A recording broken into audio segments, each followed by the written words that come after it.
And I know you're watching the team so closely, watching their games. Tell me what you think of what they're doing and how they're winning in 2025, Ernie. Boy, they put it all together this year. They've got a group of, I call blue-collar workers, guys that I'd love to have on the Canadian national team. These guys grind out every at-bat. They don't give anything away.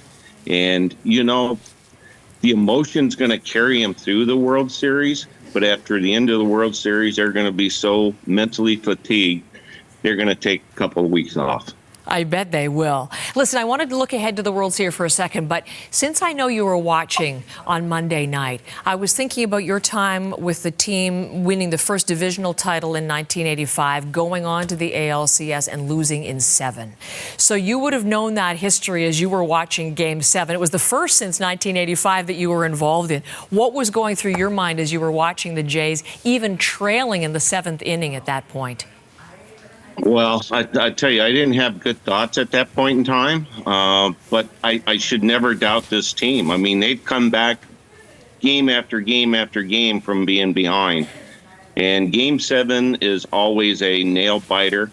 But again, I go back to the way this team is played. They don't give up. You know, they grind every at-bat out, and that's the beauty of it.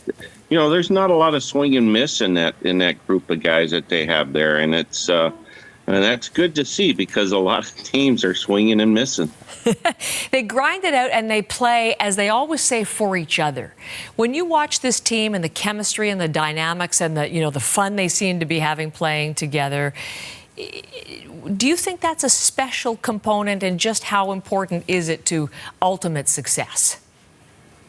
Well, it's great to have talent. As you know, every one of these players have talent. Otherwise, they wouldn't be in a position where they're at.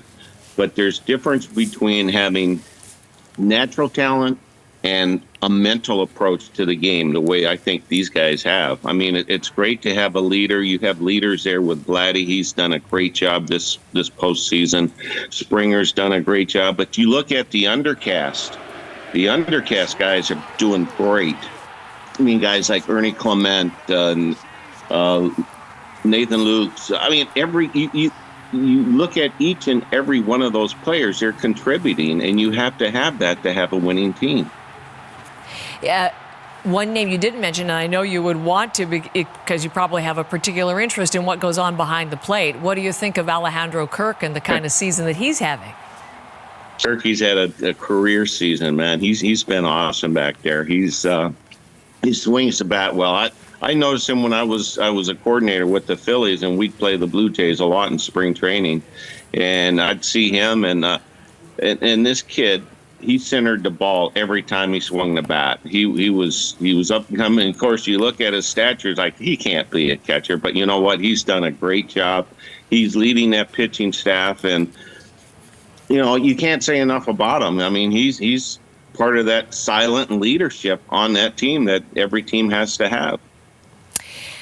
One of the things that we are also hearing, Ernie, from this team is the players all seem to be very aware they're not just playing for Toronto.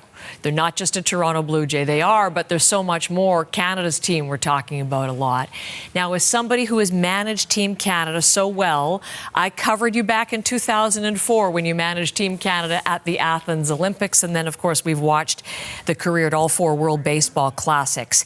What difference does it make to play for Canada? Well, again, as you said, you're representing a country. And I mean, I say this to the players when we bring them in and we talk about what we expect from them. And it is basically we want them to play with pride and passion, and just remember that you're playing for the entire country. And, you know, you try to fire these guys up, but most of the time, I don't need to fire them up. These guys come in ready to play, and they want to represent their country. I am noticing the maple leaf proudly on your shoulder, even though I'm talking to you from Michigan. It's not lost on me. We're loving it here, I'm sure, as we watch this conversation. You know, I was looking at some of the numbers. 1 in 5 Canadians, about 20% of the population, not even alive the last time the Blue Jays won the World Series in 1993. This is all new to so many. What are Canadians in store for on Friday? hopefully the next 10 days, they're going to be so excited watching this team play.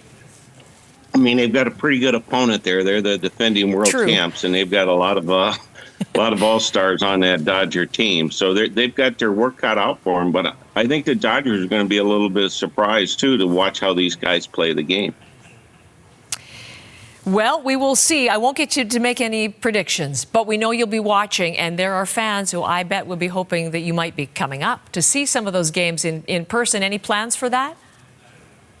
Not in the immediate future. I don't know yet. Everything's up in the air. Okay, well, you'd be welcome for sure. Thank you for the time today and all of your memories and insight, Ernie. Pleasure to have you on the show. Thanks, Heather. Go Jays.